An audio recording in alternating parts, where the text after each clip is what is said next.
Baruch Hashem. Good evening to all of you who are watching. It's a pleasure and honor and a blessing to have you with us. Baruch Hashem. I think we're ready to roll. Tonight's class, first and foremost, good evening to all of you that are watching. Morty, how are you? Good evening, Esther, and good evening, everyone else that's watching. Tonight's class, Bezrat Hashem, God willing, will be a fascinating class discussing the Shema in great length, in great detail, most importantly, in how we can take very important messages in our life, in how we can love God. But first, let me start off by saying that tonight's class, as every Monday night, is L'Zeichen Nishmas, is in the memory and the remembrance of the souls of Yitzchak, Tzvi, and Yosef, and Tzipora Bat Yehoshua, and the Shema should have an elevation in Gan Eden. Okay, so tonight we will be talking about the Shema. Tonight we'll be talking about the most famous of all prayers in Judaism, without a doubt, the most famous of all prayers, probably not even more famous than Kol Nidre, which is coming up in a few weeks, more famous than the Manishtana, is the Shema Yisrael. Good evening, Marsha. You're watching via Facebook. We're glad that you're watching. As long as you're with us, good evening, Yonatan. Good evening, Randy. Good evening. I said Esther. Good evening, Rita. Everyone that's watching, Erev Tov, we're glad you're here. Let us talk tonight about the Shema. The reason why we're talking about the Shema tonight is because it's in this week's Parsha. If you open up the 6th Aliyah of this week's Torah reading, what we're going to be reading in synagogue, God willing, on this week's Shabbos, the 6th Aliyah are the famous verses of Shema Yisrael, Hashem Elokeinu, Hashem Echad, Hear O Israel, the Lord is our God, the Lord is one, and the rest of the paragraph that we're going to discuss in just a few minutes. So let's start off by I don't even need to share the text. You all know the famous words, Hear O Israel, the Lord is our God, the Lord is one. It's fascinating. I once taught this in the class, and there's a fascinating thing. We all know what you couldn't get in via Zoom. I'm glad everyone's watching. That's interesting. I don't know why that is. Okay, so you all, that's strange. Okay, so you all are familiar with the famous word that the Lord is our God, the Lord is one. And many of you would assume that these words are unbelievably clear and explicit, that they're saying that we believe in monotheism, we believe in only one God, which today the idea of monotheism is not so revolutionary anymore. Today, the vast majority of humanity believes in the concept of one God. All the major religions have adopted this Jewish belief, but for much of Jewish history, the statement that Hashem Echad, that the Lord is one, was a revolutionary statement. The world believed in many gods and many idols and in many different powers and forces of nature. And the truth is that today as well, there's many idols and many other forces of nature that people ascribe power to, but we're not going there tonight. What's interesting is that there was actually a time that Christians used this verse, Hear O Israel, the Lord is our God, the Lord is one, as a proof of the concept of Trinity. Can you imagine? We think that the verse is absolutely clear, saying there's only one God. But since God is mentioned 3 times in the verse, Hashem, Elokeinu, Hashem, Echad, the 3 times that God's name is mentioned means that there's 3 different gods. Now, obviously, that's a very incorrect way of explaining the verse, needless to say.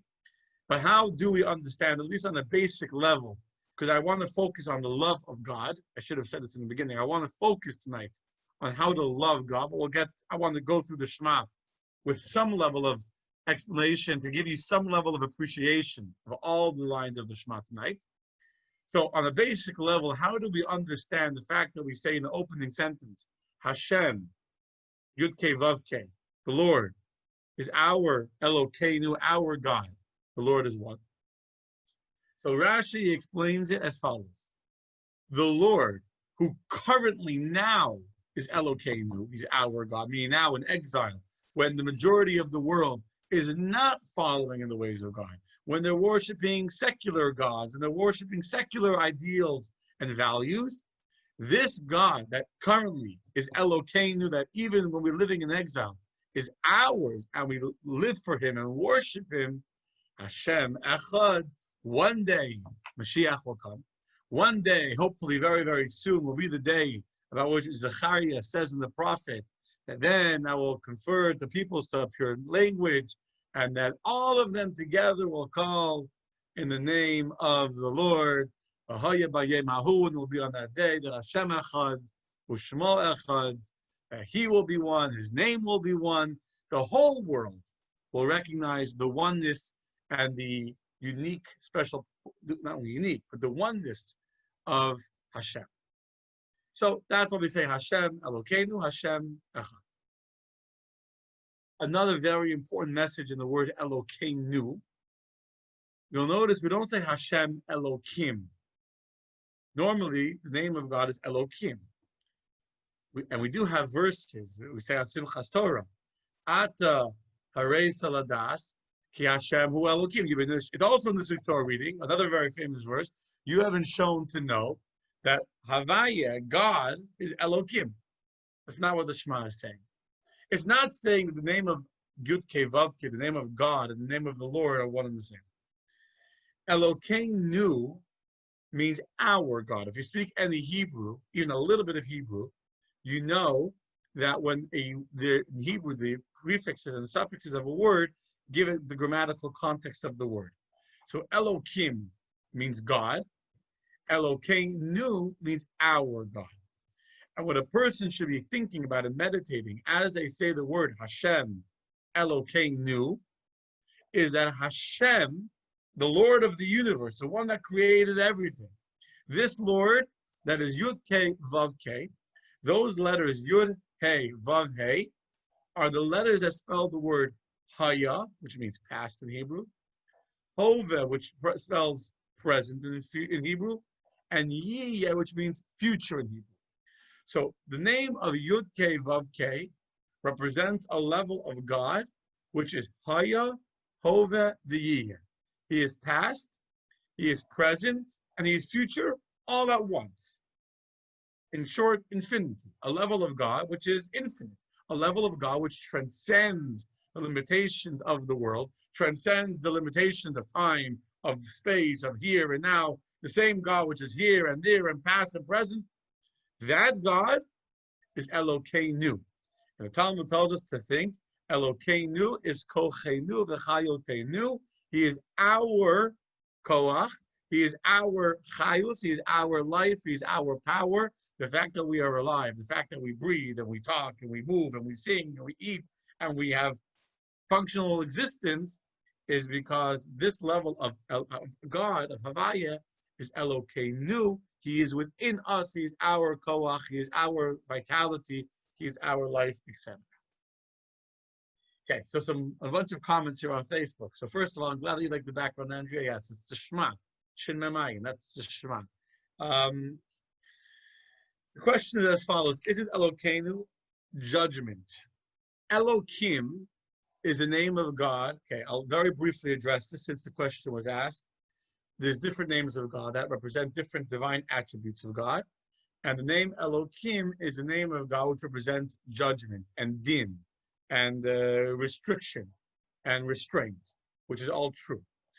And in order for the name of Yud Kei Vav Kei, in order for the level of God which is infinite, beyond the limitations of time, to be able to be within us in an internal way, in a way that we can absorb it, internalize it, to own it, that it becomes the very vitality and the very life from which we are able to breathe and to exist, is a tremendous limitation and a tremendous symptom, which means a tremendous contraction of God's infinite power.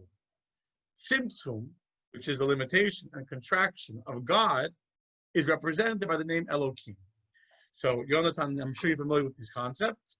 So when we're saying that Hashem, Havaya, becomes the life of the person, Elokeinu, he's within us, that's because the symptom, the contraction of God, which is represented by the name Elokim, has happened to allow God to become enclosed within us. Hope that answers your question. Okay. Then we say Hashem Echad.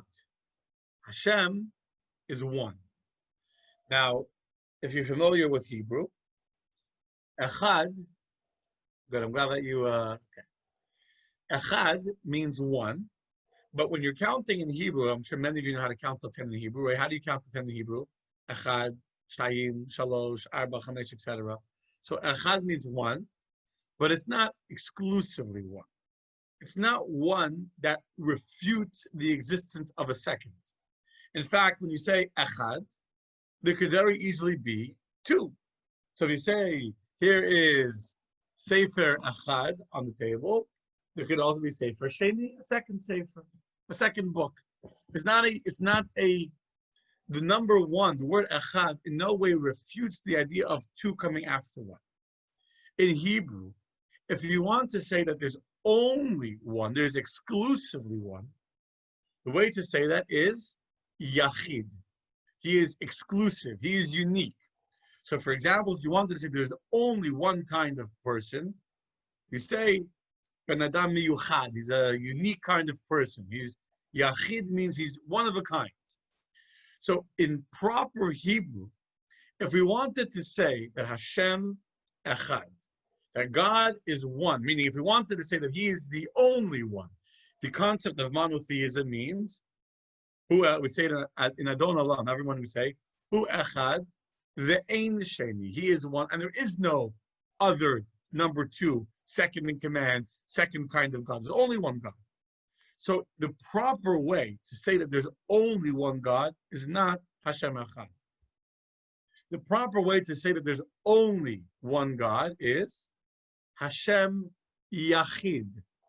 Hashem is unique. Hashem is exclusive. He is the only one.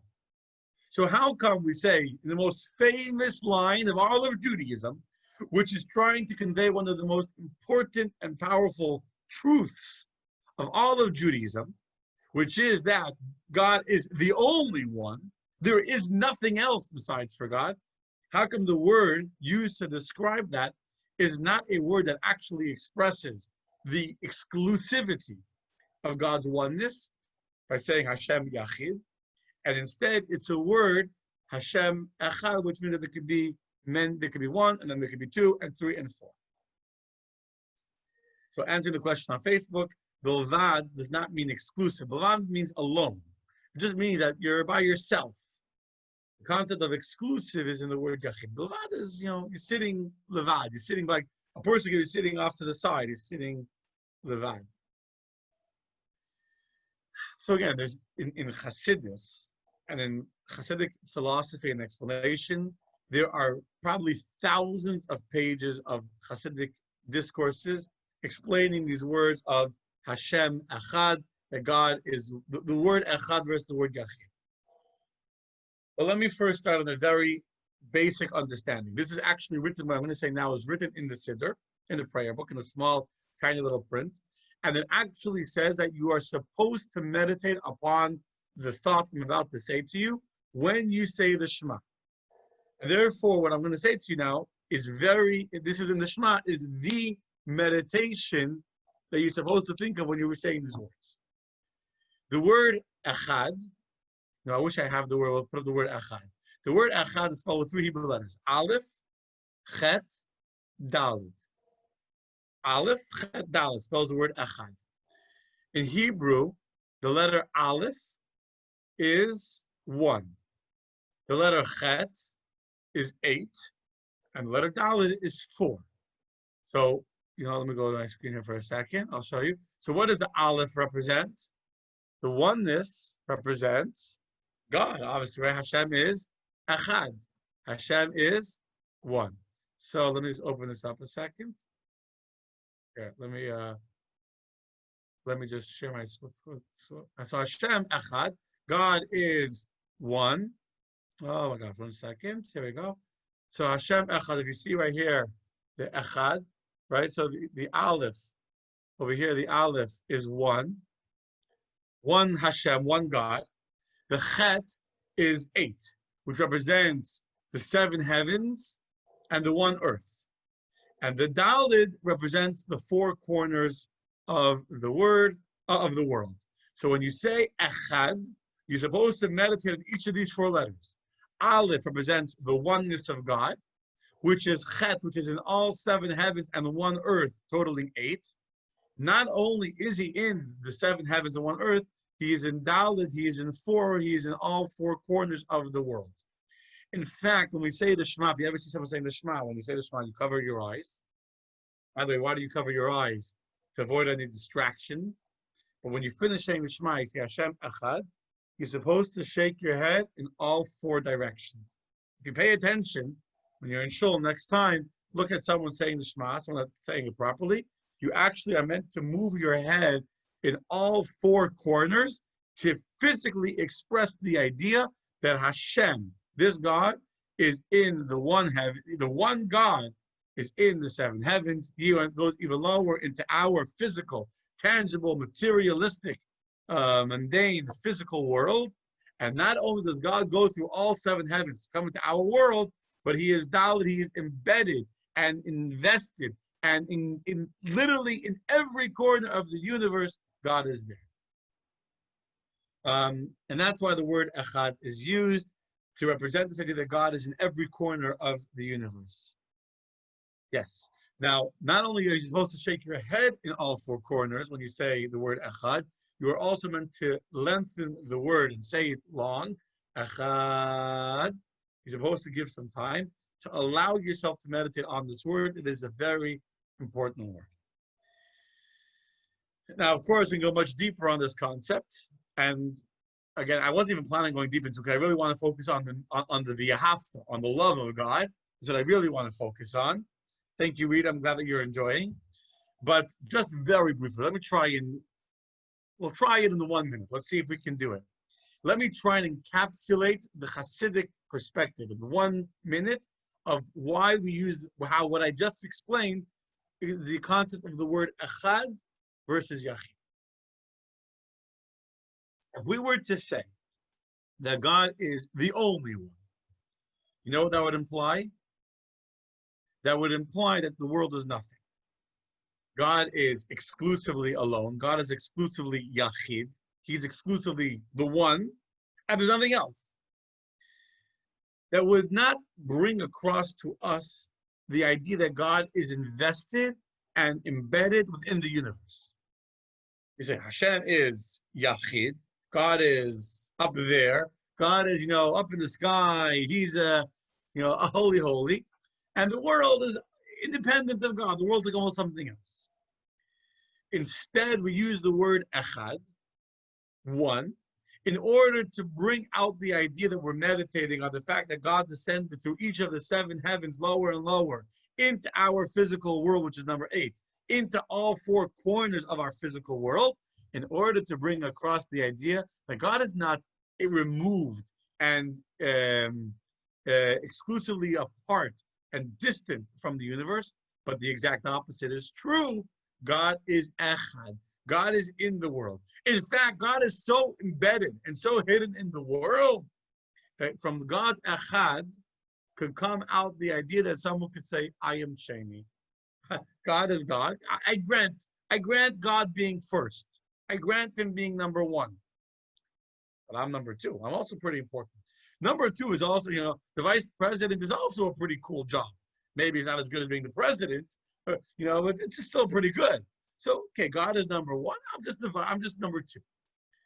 Therefore, we say Hashem Echad, the sign that is proving that God is in the world. God is within reach and part of the existence of the reality in which we live.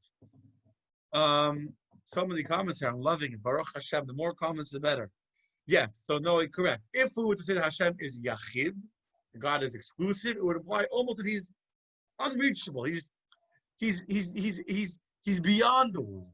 He's much greater than the world. Yeah, He created a world, and yes, He gives life to the world, but the world is not part of Him. He's too great.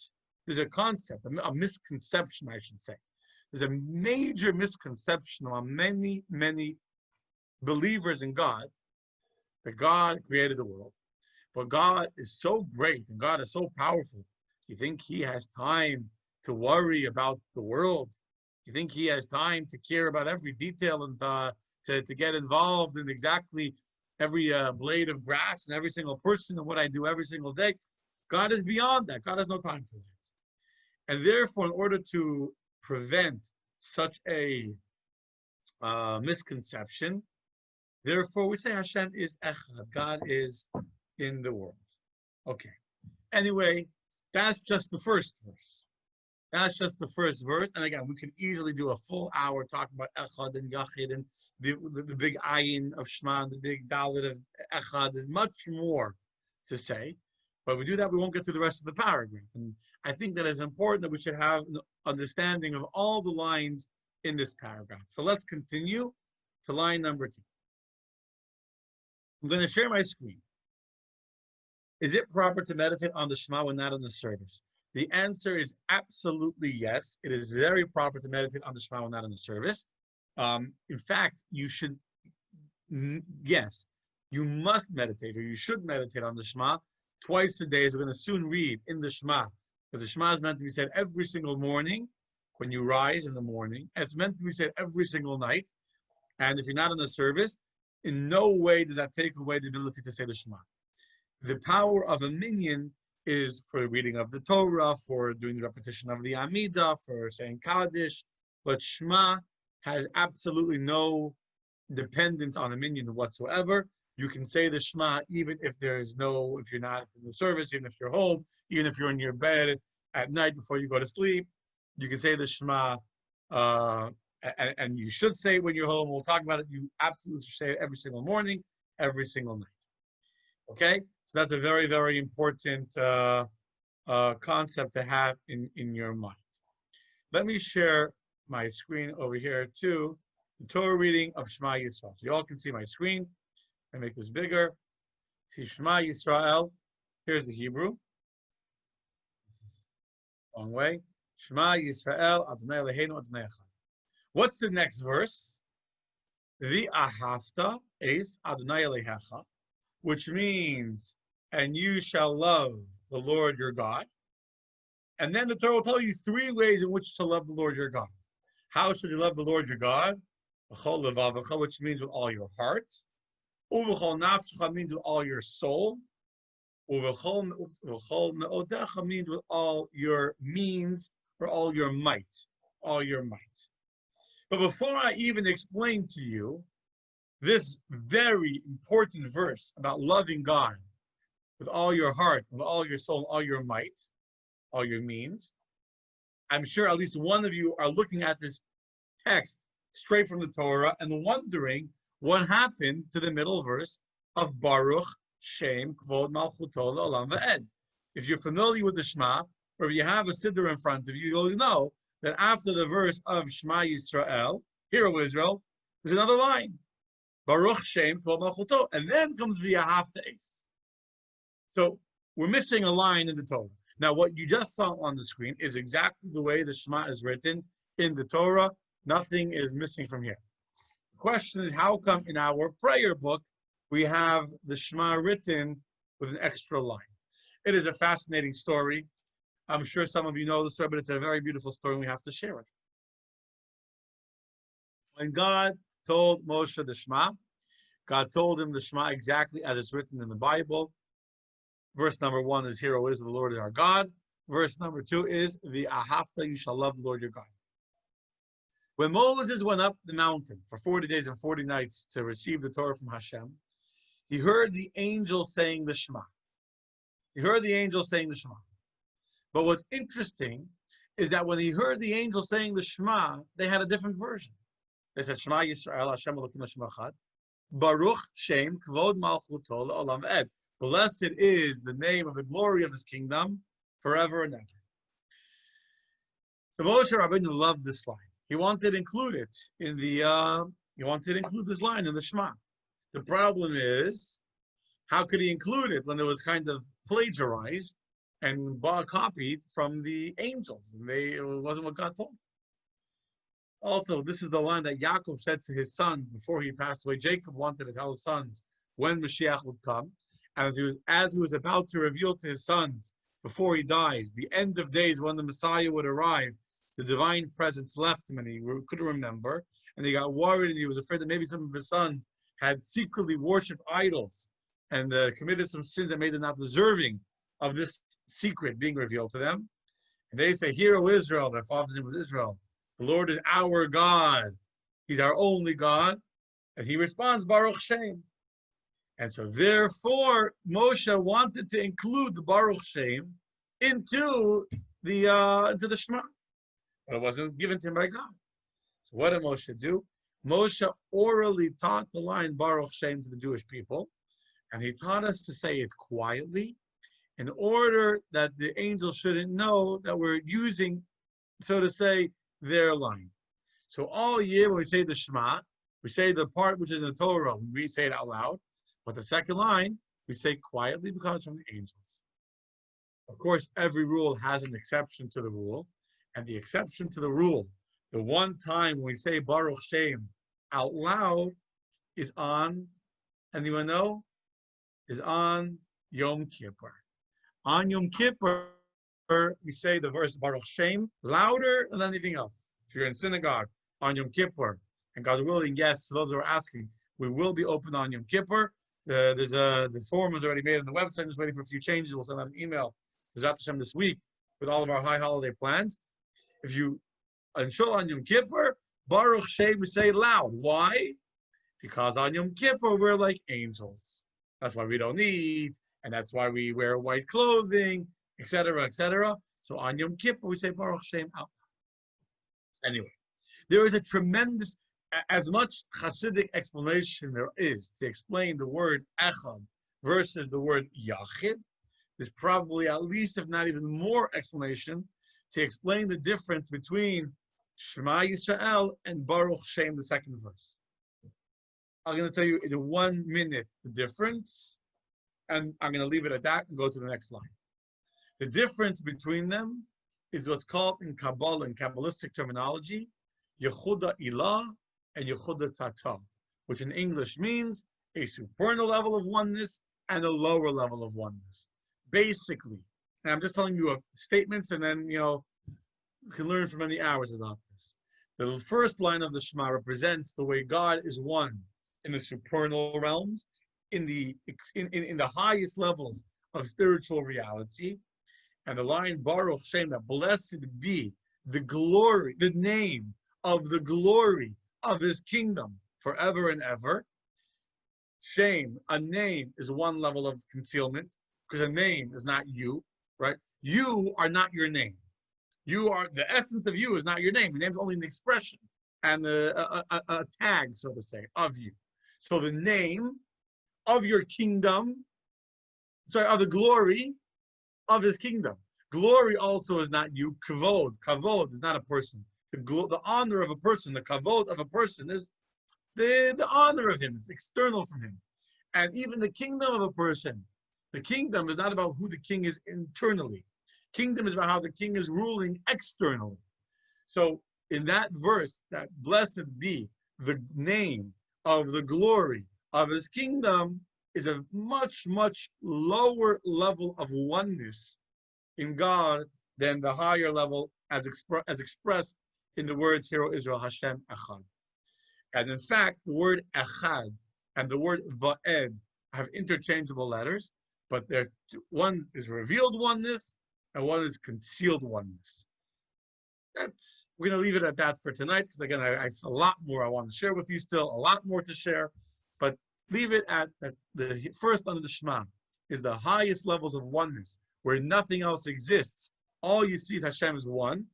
And the second line is how God's already in the world, and within the world is more concealment, and God's oneness is more hidden, but it's still the same oneness.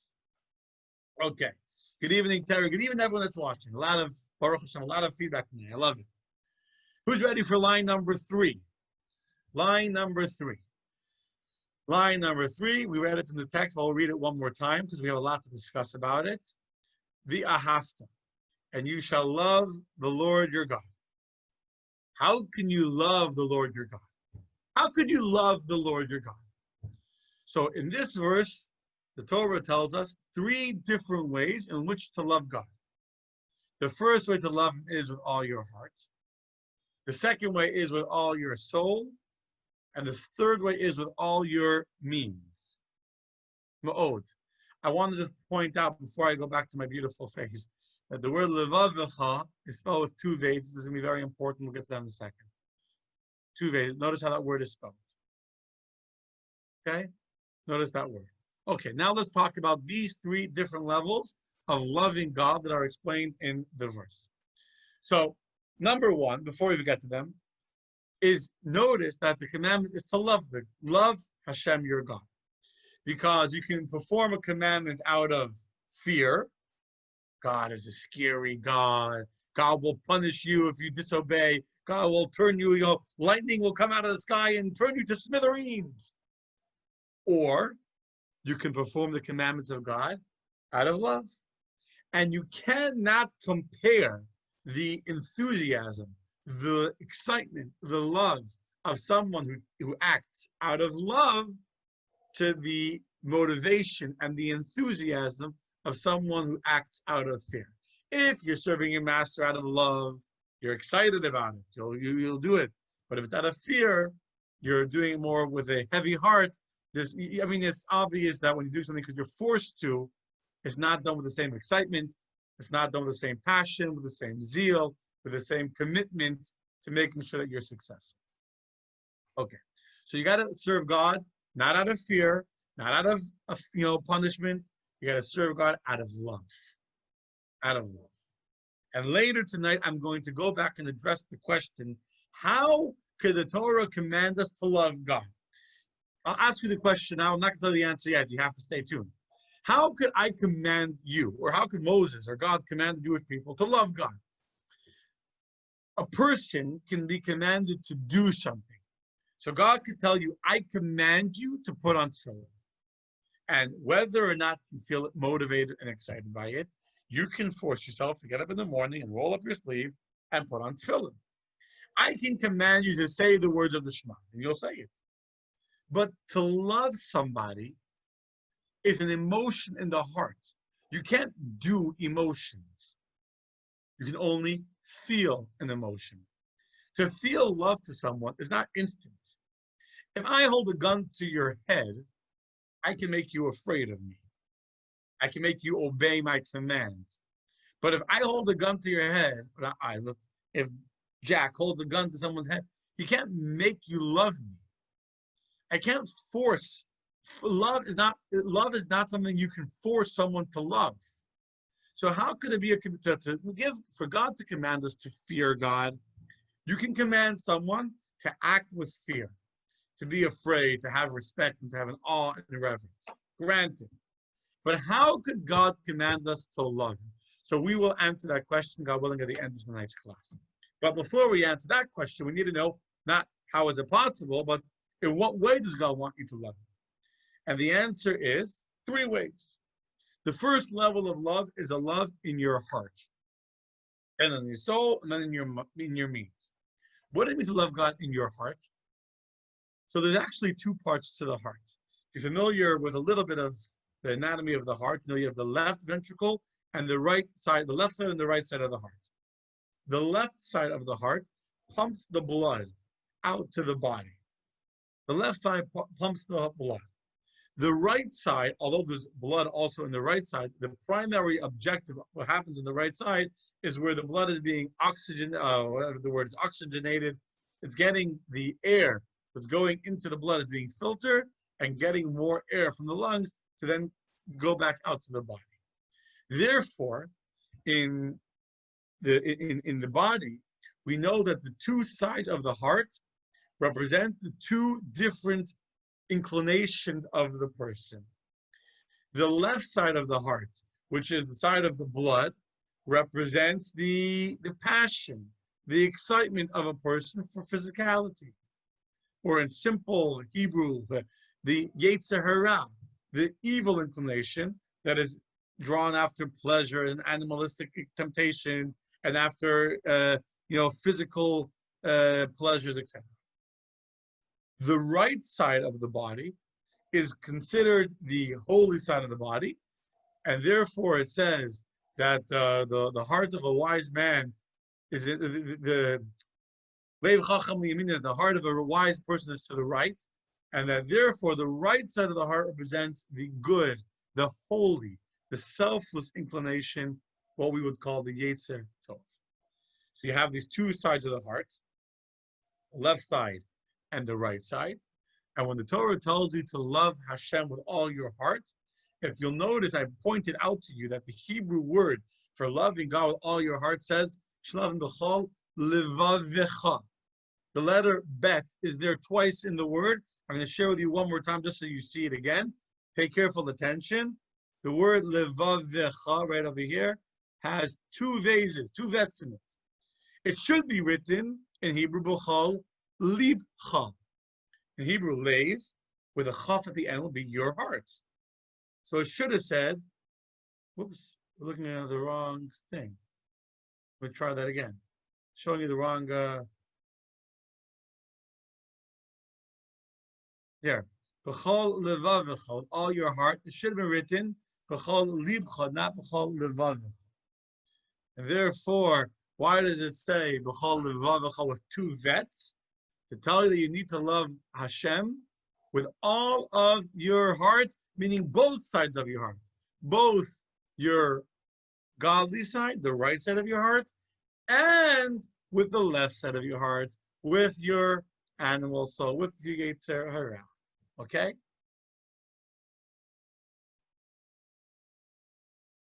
Okay, so again, we're getting a lot of feedback on Facebook. Keep on posting the comments, it's good.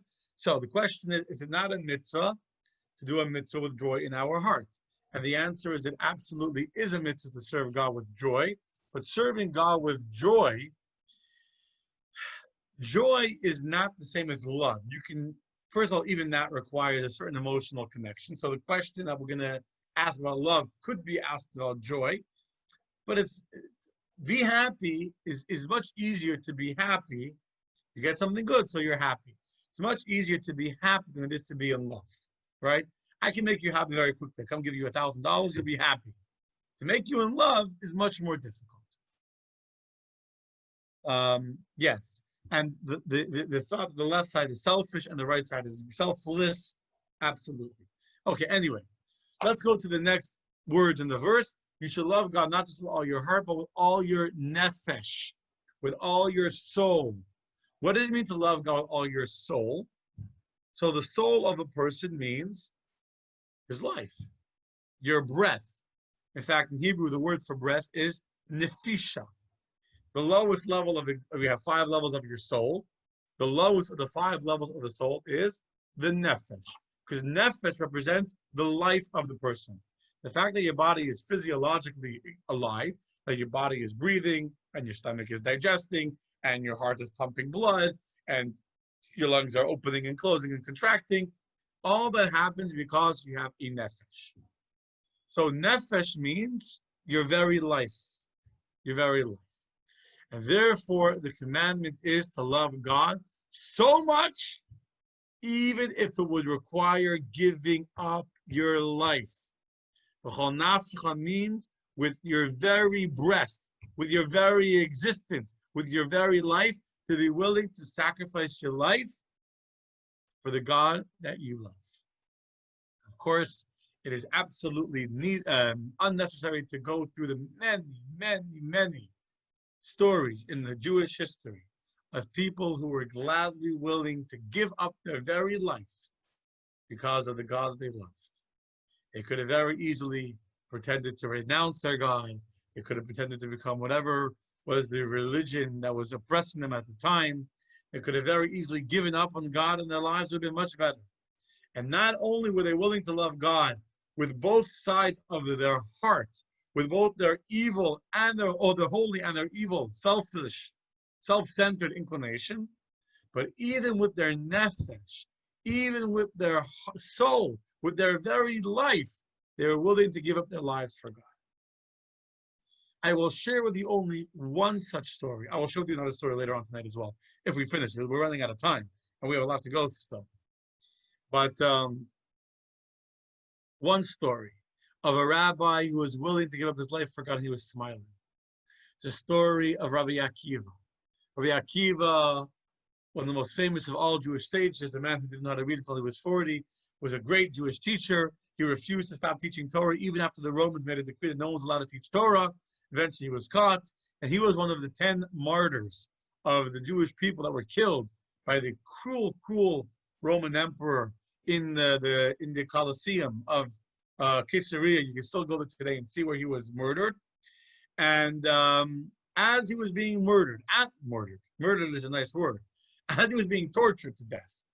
Tortured, I mean that they were pulling the skin off of his body with iron hot combs. They took combs, heated them over a fire, then took these hot combs and dragged them over his body to pull the skin off of his face while he was still alive. Can you imagine the pain? Imagine the barbaric behavior. And as they're pulling the skin from his flesh with these hot metal combs, the Akiva is smiling. And the students that are watching him and gathered around are crying, watching their teacher being killed. And they see him smiling. And they say to Rabbi Akiva in shock, "Why are you smiling? How could you smile? How could you be able, of such strong character, not to be in pain?" So Rabbi Akiva said, "My entire life I have been saying the Shema. And every single day, every morning and every night, I've been saying, I shall love the Lord your God with all your heart, with all your soul." And as the commentary tells us, the Talmud tells us, with all your soul means with your life. And I've been asking myself, when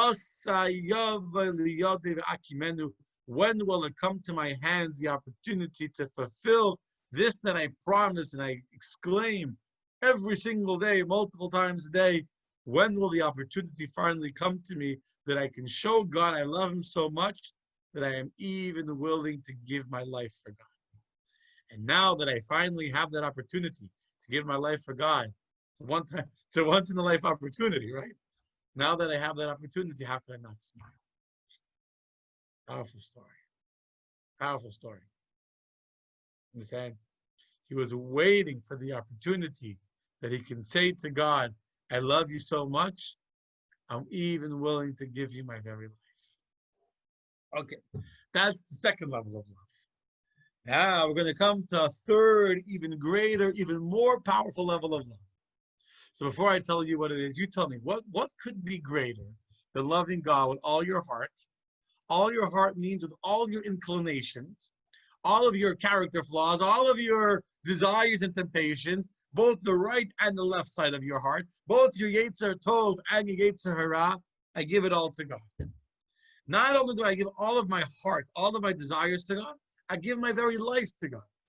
So what could be greater than that? What could be more powerful of a statement than saying to Hashem, I love you so much, I'll give you all of my desires. I give you all of my life. What else do I give? The whole mi'odecha.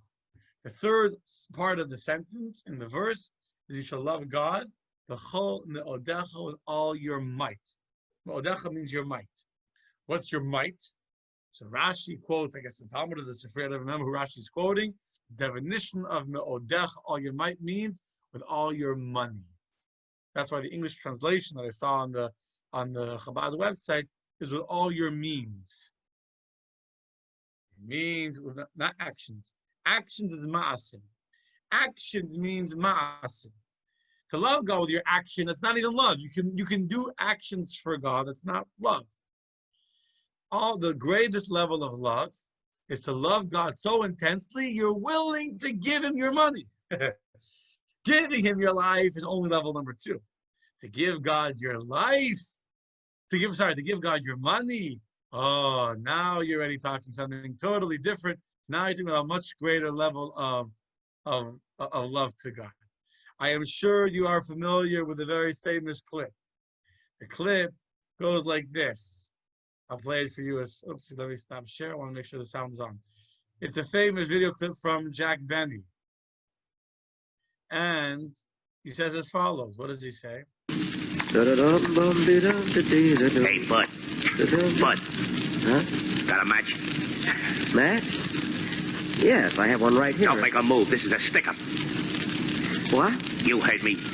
Mister, put down that gun. Shut up. Now, come on. Your money or your life?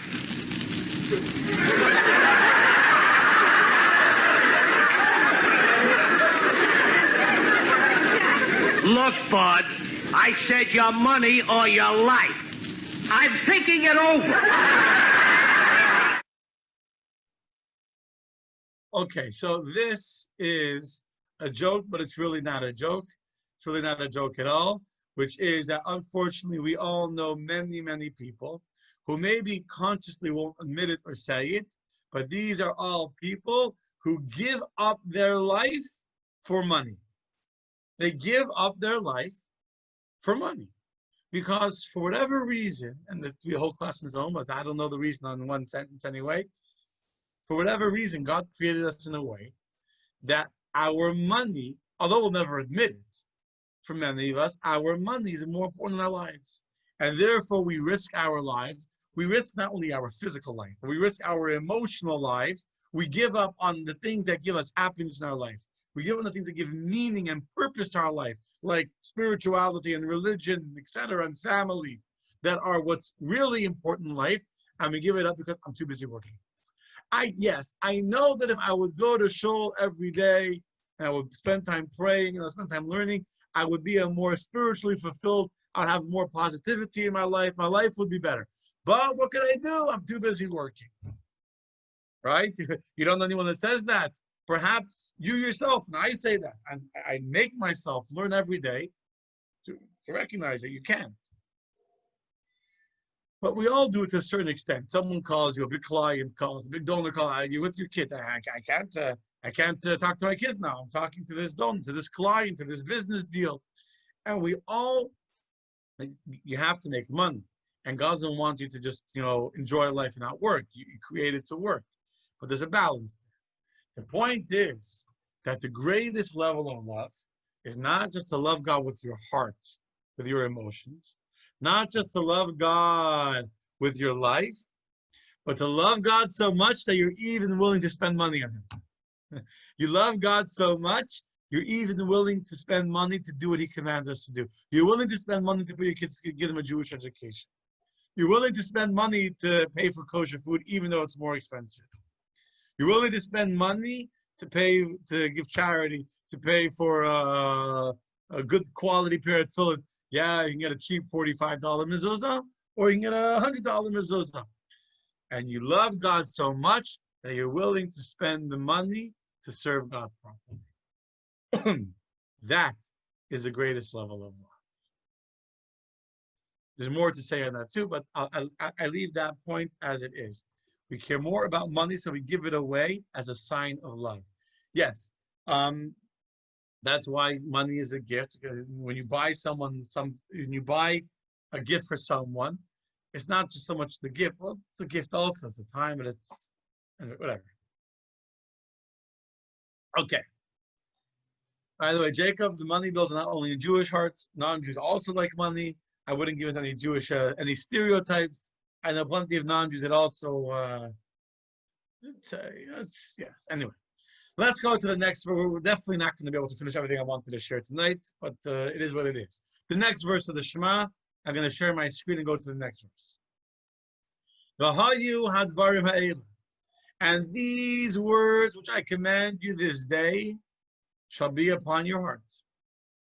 Okay? These words which I command you this day, focus on this day, shall be upon your heart.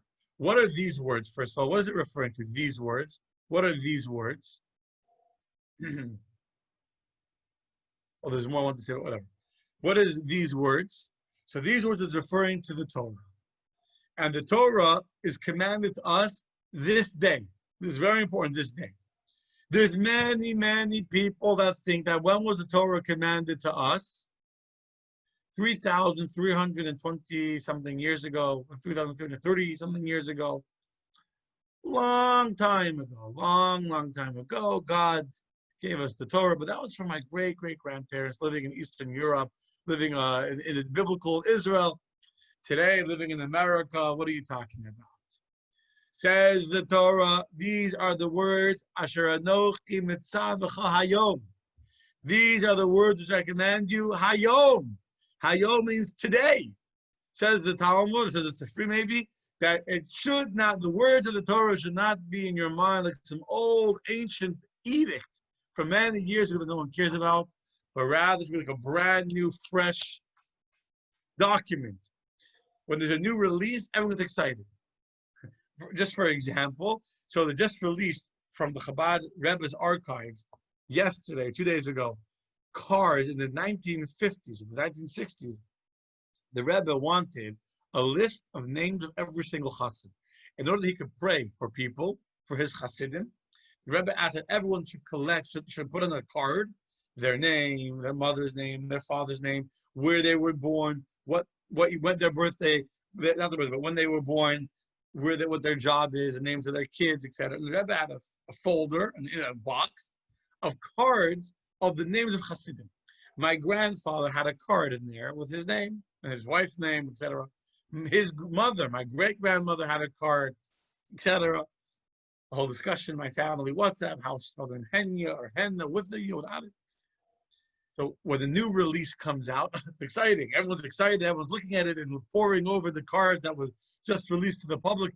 They were written in the 50s, but it's new. So when something is newly released, there's excitement. In a week from now, no one will be looking at these cards. More concerned, it's old news. Says the Shema, these words of the Torah are not ancient. They're not old things that were taught many years ago and just like rehashing old stuff. No. Every single day, these words need to be to you like God today was on Mount Sinai, and God spoke to you directly and to me directly today. And these words need to be on your heart. We're going to go further. Again, there's more to say, but we're going to go further. Vishinantam levanecha. What does Vishinantam levanecha mean? You shall teach them to your sons. We will talk about the word Vishinantam as well, because in Hebrew the word to teach is not really Vishinantam, meaning V'limadatem, you shall teach them. Vishinantam, we'll talk about that. Vishinantam levanecha. You shall teach them to your sons. And you shall speak of them.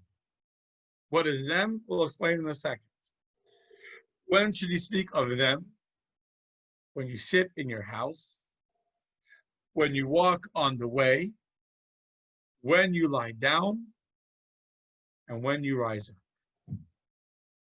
4 different times when you should talk about them. Okay? When you sit in the house, when you walk on the way, when you lie down, and when you rise up. Let's talk about this verse. And I really could go for a full another hour now. I really could, but we'll go a little over time, but not no hour over time. The first word we're going to discuss is the word Vishinantam. Vishinantam is translated that you shall teach them. But the word Vishinantam is a very interesting word, and we are told that the word Vishinantam is an expression of sharpness, like shame, teeth. In Hebrew is shame. They should be sharp like teeth, meaning that if a person asks you a question in Torah, you should be sharp. You should be like, when a person knows something really well, you say, what's 2 plus 2? I ask you, what's 2 plus 2? You don't need to start thinking 2 and then 2, 4. 2 plus 2, 4. You know the answer like this. What's 4 plus 4? 8. You don't need to start counting on your fingers how much is 4 plus 4. It's been ingrained when you were a little kid, and I don't know what grade they teach you the multiplication tables, and the different addition tables, but it was hammered into your head when you were a little kid. So now you know, without thinking, it's right off your tongue, sharp like your teeth, 2 plus 2 is 4. And so too should it be with the words of Torah, that they should be so reviewed. You should learn them and learn them and learn them till they're ingrained within you, that they're sharp, that you can respond immediately. V'dibarta bam, and you shall speak of them. Them is the words of Torah that God gave us. When it says you should speak of them, means that your whole conversation, your primary conversation, your primary focus, your primary discussion with somebody should always be about them. Not, by the way, I learned something interesting. The Dibarta Bam means that the primary discussion of a person is in them in the words of Torah. Oh, such a great Torah. Thank you, Brenda, for the kind compliments. I appreciate that. The words being read every day, you read the words. Not just you read the words every day, you read them that they're alive to you, like you just got them today. They're fresh words. You can read something news. You can read something that's brand new, that's exciting. Okay. I don't really understand your question about sleepless night. You say the Shema every morning, every night, whether, okay, I'll answer you right now. Then we have four things in the verse. When should you speak the words of Torah? When you sit in your house, when you go in the road, when you lie down, and when you wake up. Now, I saw a beautiful explanation about these four parts of the verse being four stages of a person's life, but we don't have time for tonight. But on a simple level, the Torah is telling you over here that you need to learn the Torah wherever you are, whether you're at home or if you're in the street, if you're on vacation or if you're at work. It makes no difference. Some people think that Torah is when they're home, they go on vacation, it doesn't apply. You have to learn the Torah when you are home, when you're in the street, all the times. In addition, as mentioned already earlier tonight, you have a mitzvah to say the Shema. Every single night before you go to sleep, the Torah tells you should say the Shema b'shiv techa. When you go to lie down, you should say the Shema. Uvkumecha. When you wake up, you should say the Shema. So every night, every morning. Now, you might think that when do you say the Shema? When you're lying down to go to sleep. What if you go to sleep at 5 o'clock in the evening because you're really tired? Or what if you're sleepless, as Noah's asking, and you didn't go to sleep tonight? You're a teenager cramming, you're in college, cramming for your test tomorrow. So you're pulling an all-nighter. Who remembers doing all-nighter? You know, back in the day. You're doing an all-nighter, right? Cramming for your test. Okay? So you don't need to say Shema because you didn't go to sleep. So that's why it says when you lie down, when you're in the road, and when you're in your home, when you're in the road. To tell you the time of saying the Shema when you lie down and when you wake up is not about your individual schedule. Rather, it's based upon the schedule of most normal people. So at the time when most people are going to be waking up, and at the time when most normal people will be going to sleep, that's the Torah speaking of the usual manner of conduct, the usual time of lying down, the usual time of waking up. So even if you're not going to answer your question, that even if you don't go to sleep, so you didn't lie down and you didn't rise up, you still have a mitzvah to say the Shema after it gets dark outside, which is the time when most people go to sleep. I'm going to explain something very important now. Something very important. There is what's called the Zman, the time of Shema. So the time of Shema at night begins when it gets dark outside. And in fact, if you pray the evening service before it's dark outside, even though you said Shema in the Ma'ariv in the evening service, you have not fulfilled the mitzvah of saying Shema at night. So for example, a lot of times you go to a Shiva home. In a Shiva home, we'll do Mincha, let's just say, for example, at 7 o'clock, okay? So you are allowed to daven the evening service, Ma'ariv, to pray the evening service before it's actually dark because you don't have a minyan later on. So you're allowed to pray earlier after a certain time, and you can say Kaddish and all that. So many times, as a rabbi in the Shiva home, we do a service, 7 o'clock in the evening, and we do Mincha, we learn the Mishnah, we do Ma'ariv. We do the evening prayer, including saying Shema. Now, tonight, it didn't get dark outside. Nightfall was not till 8:49. Yes, the Shabbat was over 8:49. Really, nightfall is a little bit earlier. The fast is over 8:34. So around 8:34 is the beginning of night. Tonight, 8:35 is nightfall. So if you were at just for example, let's say tonight you were at a Shiva home at 7 o'clock, and you davened Ma'ariv at 7 o'clock, and you said Shema at 7 o'clock, you fulfilled the mitzvah of praying the evening service, but you have not fulfilled the mitzvah of saying Shema. When you go home, you still have to say Shema. Let's say Friday night, many shuls bring in Shabbat before it gets dark outside. Now in the summer, Shabbat doesn't begin till 8 o'clock, and many people, their kids are not going to stay up so late. They start Shabbat earlier. you can do that, no problem. But later on, you still need to say the Shema again to fulfill the mitzvah. The time of Shema is from when it gets dark until the morning. The morning really is till middle of the night, but you could do it till the morning. In the morning, you have to say the Shema from when the sun rises, actually from when you can tell the difference between blue and white string, until the fourth hour, till the third hour of the day. I don't want to get too technical now on the hours of the day, but let's say for now, and now there's probably about 9 o'clock in the morning, we can time to say Shema in the morning. Anyway, I got a little bit distracted, but there's a time for saying the Shema. Anyway, let's go to the next verse. Let me share my screen. The next verse, Ukshartam laos al yedecha. You shall bind them for a sign upon your hand, and they shall be litotafos beininecha. They shall be for a totafot. This word is also a very unique word. The totafot beininecha. They shall be for ornaments between your eyes. Okay, so obviously, what is this verse referring to? This verse is referring to the mitzvah of wearing tefillin. Tefillin that you bind on your hand, right? The hand tefillin, and between your eyes. Not literally between your eyes, but on your forehead between your eyes. That's the tefillin. What's written inside the boxes of the tefillin? The Shema. You bind them. These are not actually the tefillin. It's opposite your heart. And there's a totafot in Aramaic. The word totafot is actually a combination. It's a very unique word. Totafot actually is a combination of the word tat, which is in Coptic means two, and pat in Afriki is two. So the tat, which is two, and pat is two, is a total of four. 2 plus 2 is 4. Remember, we learned that earlier, which is why in the head of tefillin there are 4 compartments. 4. 2 and 2 is 4. In each one of the 4 compartments, I have a tefillin here. It's open, but inside, it's in the bima. I have a pair I can show you. If you open it, inside the tefillin are 4 different compartments that are opposite your eyes with 4 different paragraphs from the Shema, from the Torah. One of them is the Shema, written inside the tefillin on your head. And then finally, we come to the last verse.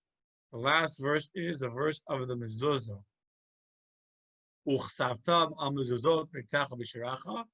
And you shall inscribe them upon the doorposts of your house and upon your gates. This is obviously referring to what we call mezuzah. Mizuzot, you see over here, mizuzot means the doorposts. When we talk about mezuzot, it means the doorposts. I'll teach you one interesting thing. Look carefully at the word mezuzot. Notice how it's spelled. Mem, Zayin, Zayin, Vav, Taf. Really, in proper Hebrew, should be Mem, Zayin, Vav, Vav, Taf, right? Mezuzot. There's only one Vav in this word, not 2 Vavs. Why is that? So there's a beautiful message over here to tell us that that you only put one mezuzah on one doorpost. You might think it says mezuzot in the plural. So you might think that you need to put a mezuzah, a scroll, on both mezuzot, on both doorposts. Therefore, the word is written with only one vav. It's fascinating how you can learn very important laws in the Jewish legal system from the fact that one letter vav is missing in the word. Since there's only one vav in the word and not 2 vavs in the word, that tells us that you only have to put one scroll on one side of the doorpost and not on both sides of the doorposts. Marsha wants to know what happens if you don't wake up before 9. So first it's a little after 9, but then you missed the mitzvah. You missed the mitzvah saying Shema. You can still say the Shema later because it's the words of Torah. You can say words of Torah anytime, many times a day. So you can say the Shema multiple times. By the way, it says that if you can't fall asleep, saying Shema is a segula. It's a charm to help you fall asleep. I myself lived in a time when I said the Shema multiple times and I couldn't fall asleep. So there's nothing wrong with saying the Shema at 11 o'clock in the morning, at 2 o'clock in the afternoon. You're saying words of Torah. So it's just not the time of Shema. Okay. Let me tell you something very beautiful about the mezuzah. Some of the children. The mezuzah is kind of like a no man's land. It's like a no man's land. You have the home, right? The home is my private property, my inner sanctum, my inner space, and the street is the public domain. The doorpost is the area where these two realities overlap, where you're going from the privacy of your home into the public. Today with Facebook, no, there's no more privacy, but the concept is still there. There are two mitzvot that are connected to the doorway. What are the two mitzvot that are connected to the doorway? Anyone know?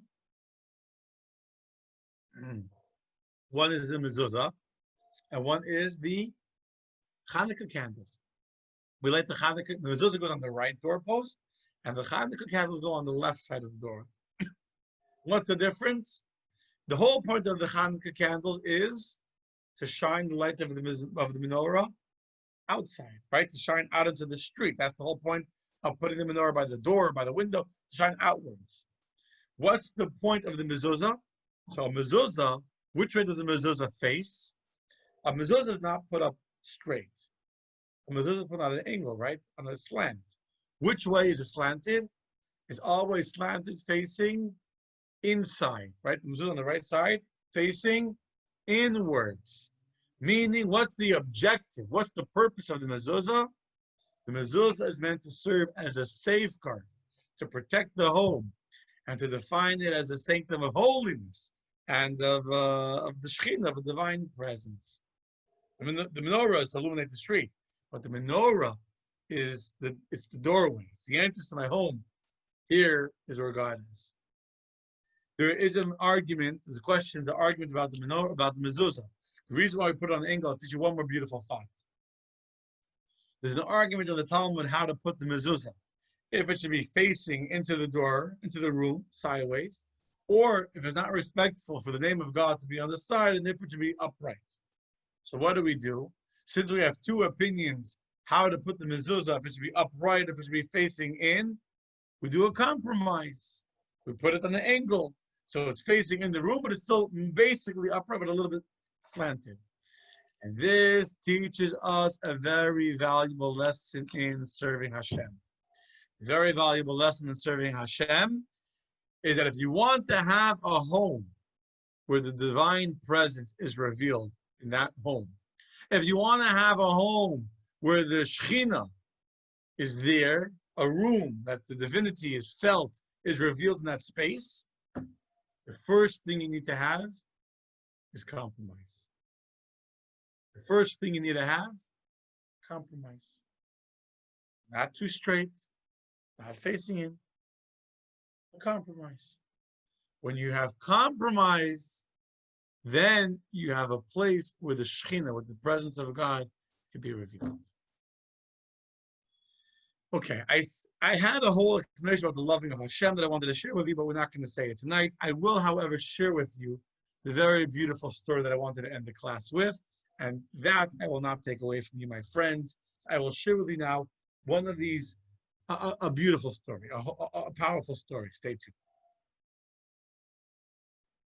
This story is said by the story was told by Rabbi Yaakov Yaldis, who was originally from the Bronx, I think. He became a big outreach. He has an organization called Arachim, or Erchin. I think he lives in Israel now. About his father. When his father, Yehuda, was in Dachau, in the concentration camps, there was a Jew that had come somehow on the trains, who was being taken to his death. And as he was being taken to his death, I don't think being from the train. I think actually he knew who the Wallace was. He was being taken out to be killed. Selection. Suddenly he took a small bag that he had hidden under his clothing, and he threw the small bag at Yaakov Wallace's father, Yehuda Wallace. Yehuda Wallace caught the bag, thinking that it might contain a piece of bread. However, when he opened it, he discovered that there was not bread inside, but something far more precious than bread. It was a pair of tefillin. However, tefillin was very valuable, and no one in the camp had tefillin he knew of. But it was also very scary to be caught carrying tefillin, because if they would catch him carrying the tefillin that this other prisoner had given him as he was about to be put to death, and he wanted to make sure someone would take and keep the tefillin alive and put on tefillin in the camp, he couldn't be caught with it. He had to go hide. So he hid the tefillin under his shirt. He went to his bunkhouse, and he hid it somehow, on the floor or somewhere. He hid it in the bunkhouse. In the morning, just before roll call, he got up and he put on the tefillin. He started doing this every morning, putting on the tefillin in secret before roll call. One day he's putting on the tefillin, and unexpectedly a German officer appears on the side of the bunkhouse where he's putting on the tefillin. Was hidden outside, somewhere under the bunkhouse. And a German officer walks by and sees him with a tefillin on the side of the bunk. He starts to shout at him to take off his tefillin. He looks at the number on his, the number on his arm of the numbers that the Nazis, the name, the members should be obliterated, tattooed on his arm, and he remembers the number. Comes lineup, all the Jews are at the lineup, thousands of people are lineup, and in front of these thousands of silent Jews, this officer comes up and calls out Judah's number, Yehuda's number. No choice to come forward. And the German officer takes the tefillin out of the bag and starts to scream at this Jew. Says, "You dog, you sniveling little dog, you are going to be killed. I am going to sentence you to death right now for wearing these useless tefillin." When he throws the tefillin on the floor, he's mocking the dog, Judah, and his useless tefillin, that for wearing them, he'll be killed. They place him on a stool, and they put a noose around his neck. And before they kill him, so Yehuda turns to the officer and says, "Do you mind? I have one last request. Before you kill me, I have one last request." The officer starts to laugh at him, and in the mocking tone says, "Tell me, dog, what is your last request? What is your last wish?"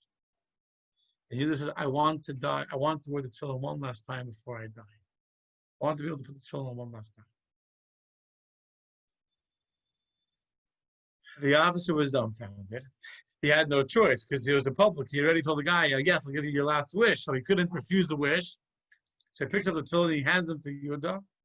As Yehuda puts on the tefillin, he makes a blessing in a loud voice. Thousands of Jews are standing in lineup, are watching as this person with a noose around his neck is saying the blessings on the Shema, on the tefillin. As he's finishing to put on the tefillin, many Jews have a custom. In Chabad we don't say, but many Jews have a custom. As they wrap the tefillin around the fingers, they say the following words: "V'arastich li la'olam," which means I will betroth you, speaking to God. God, I will betroth you, like a ring. I will betroth you to me forever. V'arastich li b'tzedek u'v'mishpat. I will betroth you to me with righteousness and with justice. Uvechesed uverachamim, with kindness and with mercy. V'arastichli be'emun, and I will betroth you to me forever with faith. Yidas Hashem, I know God. Imagine. Talking about the Ahavtas Hashem Elokecha, to love Hashem your God with all your heart, with all your soul, all your might. Here is a Jew with a noose around his neck. He's on top of the stool. Any second, they're going to kick out the stool, they're going to kill him. He's going to die. And what are the last words he's saying? V'arastich li la'olam, that God, I will betroth you to me forever. I will betroth you to me with righteousness and with justice, with kindness and with mercy. I want to be married to you forever. The whole camp is watching. Even the woman on the other side of the barbed wire are watching through the wire, watching this horrible sight. And Yehuda is wearing the tefillin. He looks and he sees that the Jews, many Jews are crying. To see a Jew wearing tefillin with a noose around his neck, crying out to Hashem. And he screams out, "Yidin! Parvos veinst," he said in Yiddish, "Why are you crying?" He says, "Don't cry, don't be sad. I am the victor. Don't you understand, Yidden, that we will win? We have Hashem forever, and we are the victors. We are the winners." Now, the German officer understood Yiddish. When he heard this Jew with noose around his neck, screaming in Yiddish, "Why are you dying? We are the winners. We are the winners. We have Hashem." He blew a gasket. The officer couldn't handle it anymore. And he said, "You dog, you lowly dog, you think you're the winner. Hanging is too good for you. To hang you and put you out of your misery is too nice. I want you to die a painful death." They took the noose off of his neck. He was forced into a squatting position. And they placed two huge rocks under his arms. They had to hold his arms like this to hold these heavy rocks under his arms. And the officer told him, "I'm going to beat you over the head with 25 lashes to your head. The head on which you put tefillin, right here on your forehead, you put the tefillin, right there, I'm going to give you lashes. And if you drop even one of the rocks, you'll be shot immediately." And in fact, the officer said, "You tough guy, drop the rocks now so I can shoot you now, because you'll never survive 25 lashes to the head. Nobody's ever survived." And Yehuda said, "I will not give you the pleasure of allowing to see me drop the rocks, and then you shoot me because I failed in your test. I will not give you the pleasure of failing. I will hold the rocks and you'll see." And they began to beat him. Now, can you imagine you're squatting, you're holding rocks under your arms, and you can't protect your face because then you'll drop the rock. And to the face, one whip, two, three, blood is gushing everywhere. But Yehuda refused to move. At the 25th lash, they beat him 25 times, he lost consciousness, and the officer left him for dead. Everyone was dismissed from lineup. He told one of the Jews to drag him to the pile of dead corpses, which would be burnt in the ditch. And when they dragged him, the Jews saw that he was actually still alive, unconscious, but still breathing. He shoved him to the side and covered him with a rag so that people would not realize that he was still alive. Eventually, he regained some consciousness, and it was already dark. He lay there all day. They bought some food, and then he crawled to the nearest bunkhouse, and he hid under the bunkhouse until he was strong enough to come out. And 2 months later, he was liberated. 2 months later. Listen to this. During the liberation, a 17-year-old girl walks over to him. The camp was liberated. A 17-year-old girl walks over on the day of liberation. And she says, "I've lost everyone. I have no family left. I saw them killing my parents. My whole family's alone. I don't want to be alone anymore. I saw what you did when the officers beat you and how he wanted to hang you, and I saw your strength of character. Will you marry me?" The strength of these people is unreal. It's unreal. "Will you marry me?" He said yes. They went to the Klausenberger Rebbe, who was also a survivor of the camps, who was there in Dachau with them. And the Klausenberger Rebbe wrote out a Kiddushin, a ksuba from memory. I've seen actually a picture of this ksuba written in the camps on the day of liberation. He's a story for himself, but it's not for right now. And he married the couple, and they gave birth. This couple was married on the day of liberation at Dachau, Rabbi the Klausenberger Rebbe, with the parents of Rabbi Yosef Wallace. Shares the story. This is love of Hashem. Good night, my friends. And may God bless each and every one of you to be able to love God in peace and serenity without any trials and tribulations until we see God revealed in the world, God willing, very, very soon. Thank you, my friends.